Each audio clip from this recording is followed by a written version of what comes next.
Hey, welcome back to the Phrod Pod. Week 9. Myself, the Phrod, and Papa Shimptations. Dad, how we doing? Good morning to you from Nevada. Good morning, Vietnam. Let's see here. Last week, I'm trying to find your 3 here. Who'd you have? Was it Detroit? Oh, Was it Detroit, Houston, New York? Is that what you had? yes, sir. Yes, Or sir. was that week 7? No, that was week 7. Let's see here. I laid off the Jets the only day they win, the week they win. I had them 2 weeks in a row, bailed on them, and they won this week. That's last week, Damn, yeah. or Thursday night, I should say. Yeah, and honestly, too, last week was pretty brutal on my end as well. Uh, didn't have a hot one, but that's okay. That's all right because it's a brand new week, starting fresh here. We are in a brand new month. We are in November. So, The November to remember. that's right. The stinkiness of my gambling from September to October doesn't count anymore. The smell has wafted north. Let me That's tell right. We're in a brand new month, baby. So, no time like the present. Let's go ahead and just kick this baby off with our first game real quick. Where I'm going to be taking 5 games. I want to hear what you think about it. I'll make my pick. And then after we're done doing my 5 picks, we're going to run through your sizzling 3 here at the very back Yeah. end. Brooklyn. All right, so first game is Dallas at Atlanta. Now, this, I think, is the gunslinger game between Kirk Cousins and Dak. I think they're both going to throw the shit out of the ball. I would agree with that. The I would agree with that. the over under on Dak Prescott pass attempts was 38 and a half. Whew. Isn't that fucking crazy? Well, that about sounds right because they're 32nd in rushing, so They can't run the ball. They cannot run they the ball. cannot run the ball. Nope. And because they can't run the ball, they can't protect Dak with the run. Can't do it. Mm-mm. Can't do it. Nope. Nope. There is some interesting stuff here. Like Dallas Cowboys have hit the first half money line in 8 of their last 11 away games. So they're looking good on the road in the first half. They're crushing money lines. Atlanta, on the other hand, have hit the second quarter game total in the last 13 of 17 games. So they're starting slow and turning on in the second half. Interesting. Right. Yeah. Now, granted, Kirk's only been there for 5 games. So that 13 and 17 goes back to, who was it? Was it Riddler? No, no, no. Who was there last year? It was Desmond Ritter, wasn't it? Yeah, it was Ritter. I said Riddler. Ritter. Yeah. Yeah. The Riddler. He's the Riddler. The yeah. Riddler. I'm going kind of crazy on this game. But before I start getting into what I'm doing, what do you like? What do you see in this game? What would you take? Well, I'll tell you, it's going to be a shootout because both of them are passing teams more than they are a run team. But I mean, as far as balance goes, I give the balance to the Falcons. They're 16th in rushing versus Cowboys being 32nd in rushing, so they can run the ball some enough to protect the statue, which is Kirk Cousins. Immobile. So yes.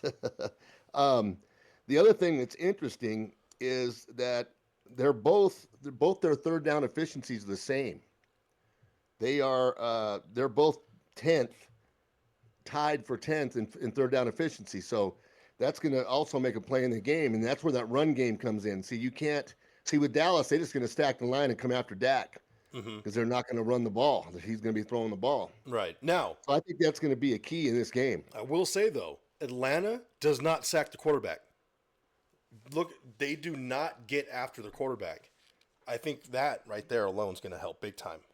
That you would think, but also you got to remember too. They know that they can't run the ball, so they may load up and come after them with some designed kind of blitzes that Run a lot of nickel and dime and just stack behind the line. the stuff that's not on tape. Yeah.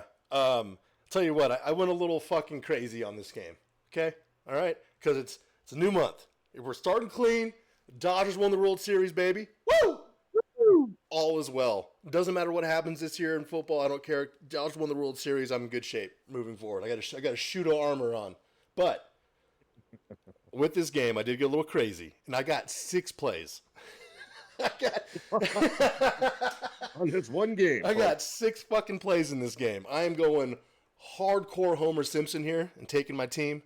So let's just go ahead and go through all 6. First one, I got Dallas to cover +3. They're getting 3 points on the road in Atlanta, and it's +105. It's positive money to take the points.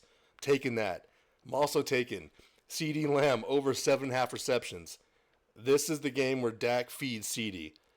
CD over 86.5 yards. I got Dak over 268 pass yards. I got CD anytime touchdown, and I threw in a stinker.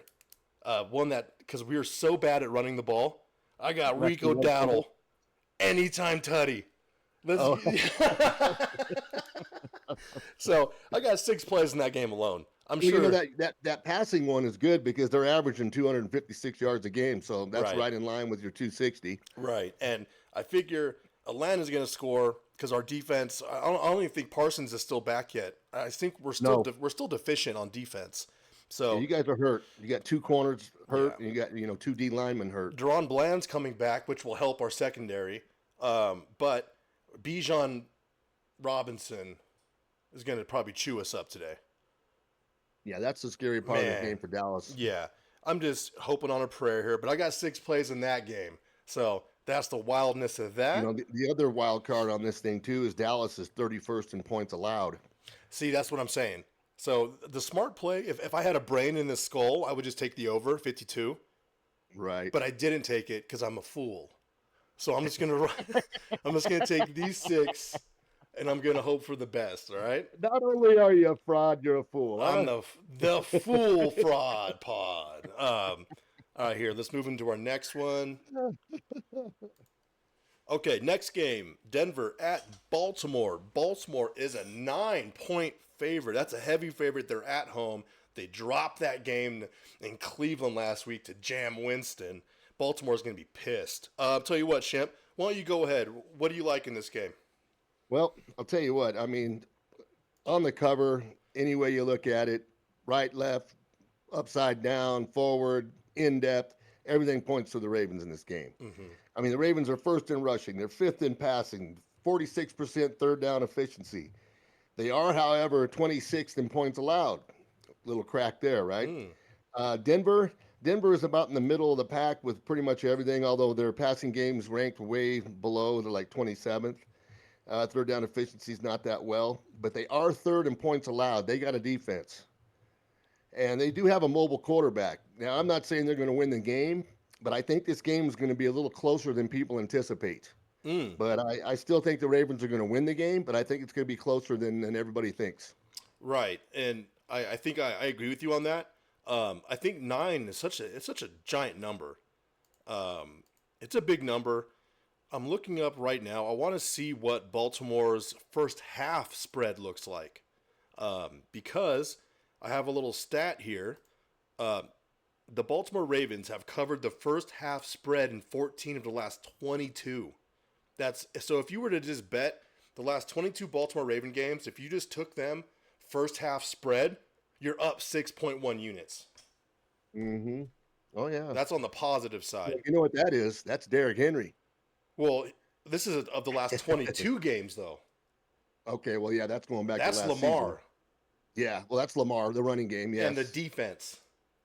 Well, yeah, their defense has not been what it has usually been. It's not, huh? Their secondary. This year, yeah, their secondary is they're terrible against the pass. Yeah, they're not great. And then you got Denver, who Sean Payton has those boys coached up. Yeah, and their defense is really good. It is. The Denver Broncos have covered the spread in 13 of their last 20, so that even predates Peyton. But still, I mean, that's still that's a good number. You know, there's a lot of positives on the Denver side. The only negative I see about Denver is, come on, is Bo Nix versus Lamar Jackson? Oh well, no, yeah, you can't talk about that, but you can talk about that defense. And Vance Joseph, I believe, their DC. Is doing a fantastic job, and they're coming up with some creative ways to put pressure. They like to bring linebackers into the A gap, and they bring another guy up, and then what they do is, depending on what the center goes for, the other guy drops. Right. See? Creating all kinds of confusion. Rusher. Yeah, just all kinds of confusion. Um, Yes. Here, let's see here, because I'm gonna do two plays on this one also. Ooh, I'm getting heavy-handed this morning, Shimp. Uh-oh. Oh God. Okay, I'm gonna do it. First, so two plays. First half, Baltimore -6 in the hook. Okay, Okay. and also Baltimore -9. I'm not taking Denver in the points here. I'm taking Baltimore at home, Yeah. coming off that loss. I think they're gonna come out swinging, and you could probably be pretty comfortable taking a Derrick Henry anytime touchdown. It's minus Yeah. 120 though. Like you have to, yeah, it's Yeah. minus You got to money. bet. Yeah, you got to bet some big money to make some money on Yeah, that. you might as well take him first time score and two tutties today. This is a game that's probably going to shake out like 31-17. Yeah, you like 31. 31-17? Yeah, You 47. know, something like that. What's the We're what's the looking probably at total? a 2 touchdown victory for the Ravens, but I think it's going to be close for a while. Oh shit! You know what, Dad? If it happens just like you said, if it shakes out just like old Shimp here, it's Hmm. 30-17. That's the over. The Yeah. the the Vegas has the spread at 46 in the hook. Yeah. See, so that's what I'm thinking. Okay, okay. I'm gonna stay with my two plays, but hey, you've been listening to this. Hey, you might want to listen to that one. Let's see now. Okay, now we got the stinker. Woo! Smell it. Ooh, the smell is Oh, terrible on this one. holy hell! I I can mean, smell come it. on. I can smell it from here. And if you're, we already know what it is. It's New England at Tennessee. It's New England at Tennessee. And this is a stinky, stinky game. I believe Drake May. Did he make it out of concussion protocol? Do we know? He's playing. He's playing, right? Yeah, that's what I understand. That's what I'm seeing as well. Now, there is a trope going on this season. Every team that has played the Detroit Lions the week prior and lost do not win the following week. Right? That's happened all season. So I'm going to check that on the Drake May thing. And the reason I'm doing that is because I think that I heard that they elevated Trevor Simeon to be the backup this week. And that might mean that maybe that's not happening. okay, I just got it right here. May has cleared the NFL's concussion protocol and no Okay. longer carries an injury designation, so he's playing. Okay. He's playing. Okay, he's playing. Yeah, Yeah. he's playing. Now, this is a stinky game. It's ugly. It's gross. If we go to the trends here, let's take a look. Let's take a look at the stink fest. Tennessee Titans have only hit the team total over in 4 of their last 17 games. So betting against them is always good money. Right, but that's crazy. They haven't been in the last 17 games. They've only been involved in 4 overs. Holy hell! Well, yeah, that's This terrible is offense. this is bad. New England Patriots have only hit the money line in 5 of the last 20 games. There's just a bunch of red arrows here. Tennessee Titans have covered the spread in 5 of their last 20. Jesus.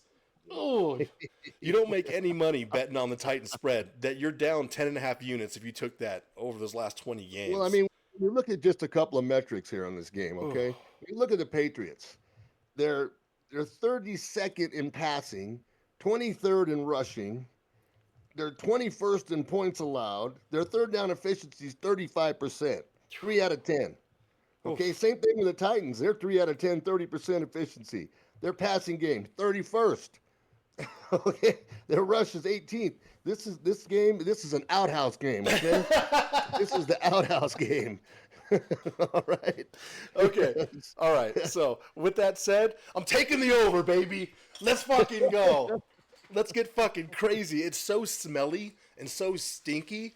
Well, they're both allowing over 20 points a game. Yeah. 24 for the Patriots, 28 for the Titans. So Yeah. and the over was what? 38.5. Yeah. Yeah, I think that's possible, definitely. Because there is no yeah. So This is a backyard game, you know? moving forward, we're gonna pick the Stinkies game every week. Yes, the outhouse game. Yep, every week. We got a gunslinger game and we got And the the outhouse outhouse game. game. Yep. Boom. Yes. This is our outhouse game. Now, people there's technically probably 2, right? So the next one is New Orleans at Carolina. That could have maybe been considered an outhouse game, but New Orleans they got Carr back, right? Yes, they're- Carr's coming back. Yeah, they got pieces coming back. They're on the road in Carolina. Carolina is a bad football team, up and down the board. I think bad is being generous. Yeah. New Orleans is -7, right? So they're a touchdown and an extra point favorite. What's weird is the juice is only -105. It's only a nickel, Mm, which mm, is strange to me. Why is it only wow. a nickel? Well, let's go pop over to the trends here and see why. Why is it only a nickel? The New Orleans Saints have hit the first half game total over 14-20, so they score early. The Panthers have hit the third game total under in the last 14 of 18. Damn, that's almost fucking 100%. Mm. The New Orleans Saints have scored in 4 of their last 5 games, so they're closing games out. Now they started hot and then they fell off, but that has a lot to do with Oh Carr yeah. missing. A lot to do with Carr missing, and their defense was Well, that beat and up. Kamara too has been kind of up and down. Yeah, He's been playing hurt. He was healthy at first. He been playing hurt. Matter of fact, he was limited this week. right. See, and then also with no Derek Carr there, then Kamara doesn't get the luxury of having Carr to soak up some the box and And not fix. that it makes any difference injury wise. Lattimore was out, didn't practice for the Saints, Mhm. and Thielen didn't practice for the Carolina. But with the quarterback playing Carolina, it doesn't matter if he was playing or not. Right now. Now, what's interesting is the Panthers have been involved in a lot of overs here, so because their defense is allowing people to score on them. Yeah, Right. yeah, they're giving up 33.9 points a game. They're last in the league in points allowed. Right. The Panthers have only covered the first half spread in 3 of 20 games. 3 of 20. Damn. The Those three Saints. were like 2 years ago. That's bad. That's so bad. That means they're not doing shit in the first half of football. They're just bending over and taking the paddle. Um, No, the Saints have only covered the first quarter spread in 8 of 20. There's a lot of seen a lot of red marks here. Everything's trend. There's more red than green. That's not usually how this works. There's a lot of red here. With that said, I'm just gonna hammer New Orleans -7. I oh, honestly, that's safe. That's the good money right there. yeah, at -105. Even if I'm wrong and Carolina wins, they deserve it at that point. They deserve it. Yeah, I If don't see it happening. I mean, no, if Carr wasn't playing, then that might be a good maybe. I agree. I agree. Okay. Yeah. All right, my final game selection I got here. This one's going to be awesome. This will be on one of the main screens today. Detroit at Green Bay. Detroit, Dad, this is their first game outside this season. How in the hell is that possible? Hey, They've been in a I dome every game. yeah. Well, you think about it. Most of your NFC Central teams are playing in domes, right? NFC Central. Ooh, he just threw it back. You mean the North, son? I know, huh? Okay, I'll tell you what. There's a little intro for you. You go and tell me what you like in this game. All right. Well, I'll tell you that the teams are evenly matched pretty much across the board. Detroit's coming in fairly healthy. Green Bay, Love's banged up. Quan Alexander's banged up. He didn't even practice. Love was limited. They've been talking about that all week. Um, they're fairly matched in statistic metrics. They both rushed the ball well, with Detroit being sixth and Green Bay being fifth. Passing wise, Green Bay's got a slight edge, coming in at eighth. Detroit comes in at 10th. Third down efficiency, that's where Detroit has an edge of 42 to 38. But their points allowed, though, Detroit is only eight. It gives up 19 points a game. Green Bay gives up 21. So they're very evenly matched. I think Detroit's gonna bring the house this week. I like Detroit in this game. Mm-hmm. I really like Detroit in this game. I think they're gonna bring the house. They're playing. Their linebackers have stepped it up since they lost their man Aiden Hutchinson. Mm-hmm. And I'd like Detroit in this game. I really do. Even though they're on the road, they're outside for the first time. I still like Detroit in this game. Right. Now, in this game, Jordan Love, groin, remains listed as questionable, but is expected to start Sunday's game against the Lions. So it looks like he's playing. Jordan Love's Yeah. in there. Detroit is an absolute betting machine. They are 6-1 against the spread this year. So if you took them every week just to cover the spread, you are up 5 units. So Yeah. Green Bay, They're 4-4 against the spread this season. At home, 3-1. That's good. Lambeau is an absolute advantage. I don't care what anybody says. I'll agree with that. The Lions have hit the third quarter game total. Duh. They just score points. Green Bay Packers have hit the money line in 8 of their last 10 at home. So they win 80% of the time at home in the last 10. Yeah, I'm bucking the trend. That's a big number. The Packers have scored in the last 5 of the last 6 games at home last. That's another good one for if you're trying to cover spreads. That's a nice little stat to have in your back pocket to cozy up to and kind of rub against it and be like, please be true. Please be true. The Detroit Lions have hit the game total over in 15 of 21, which doesn't shock anybody. They score points, and their defense will allow teams to hang around. I think that's one thing you got to look into. Now, I'm going to take Green Bay because they're in Lambeau. Because they're in Lambeau, Detroit has been an absolute wagon. Like we said, they were 6-1 against the spread. On the road this season, they're 3-0 outright. They're such a good football team. They're well coached. They got It doesn't matter where they play. It doesn't matter where they play, right? They have so many weapons too. The backfield stacked. Receiving core missing Williams isn't even hurting them. I think this is his last week of suspension too, I believe. Yeah, it is. It is. Yeah. Their tight end turned on the past 3 weeks. He's been scoring touchdowns. Yep. A. Hutch is missing, but like you said, everyone else picked it up. Everything screams Lions here.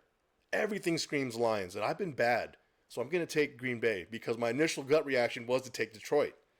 All right. So I'm fading myself. I'm on fade mode. All right. So I'm going to go ahead and take Green Bay. Fader fully engaged. Fucking fade engaged. Okay, just to recap real quick, I got Dallas +3.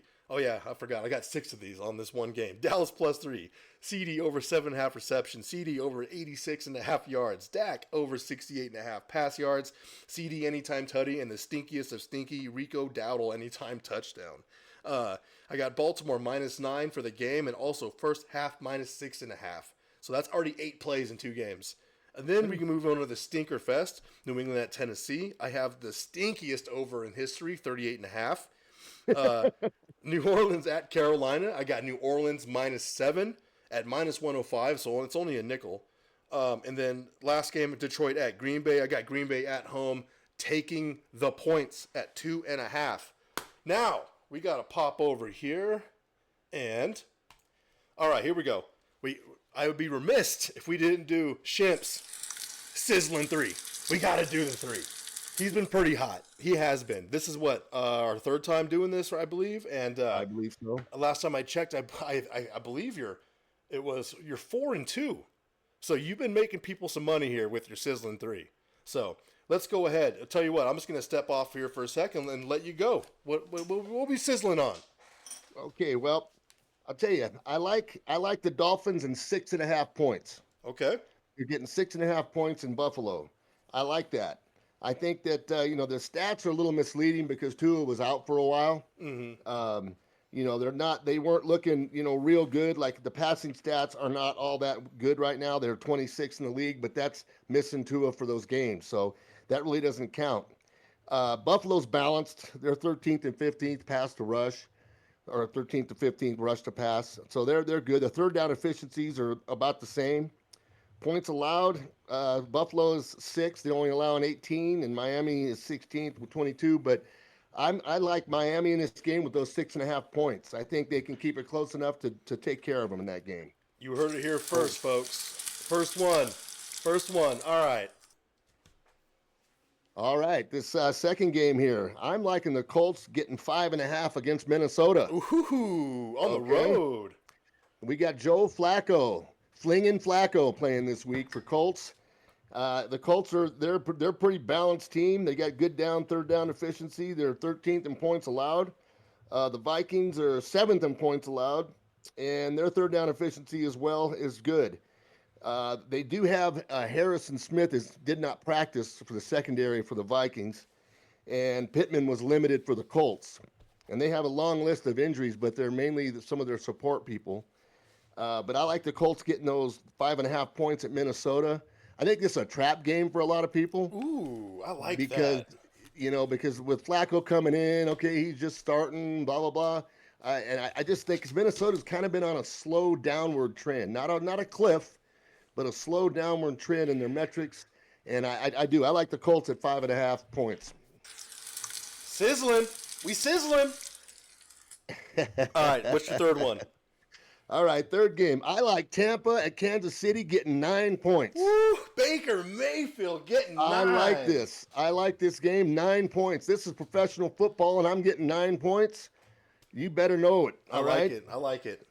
I mean, the Bucks are playing some pretty good ball. They do got some injuries, as we all know, but they have some people that have stepped up, like Cotton, their tight end. They're running a three-headed backfield committee with Irving and those couple other guys they got there. They're second in passing. They're 10th in rushing, and their third down efficiency 52%. That's a big number. That is a big number. Yep. Now they are giving up some points, Yeah. but in Kansas City, they're in the middle of the pack. They're 11th in passing, 14th in rushing. Their third down efficiency is also 50%. So this is an even game, but getting 9 points, and the Bucks have a fairly good defense, and that's what's been carrying Kansas City has been their defense. So I like the Bucks and the 9 points here. I think this is a good one. Shit, that is fucking sizzling, baby. That is, man. I like it. Yes, sir. I like it. Yes, So sir. you went Miami against Buffalo +6. That's a sizzling pick. You got Indy at Minnesota +5.5, and Tampa at Kansas City +9. 9. We are cooking with grease on this one. Deep fried, baby. Shit. Now, if you take all three of those and parlay them together, $10 would pay you $69. Favorite number, favorite position. That's Stu Feiner would say. This is great. I got it up on the screen for everyone to see. That is my For the People parlay. Is Shimp Sizzling 3. I didn't create my 4 people parlay because I was going to use Shimp's because he's been hot. So we're going to ride that hand. Oh, yeah, baby. Hell yeah. All right. Well, Shimp, that's it, man. Tell you what, next week we're going to get this video out a little sooner. And hey, anybody that sees this, hope you win them all. Later. All right.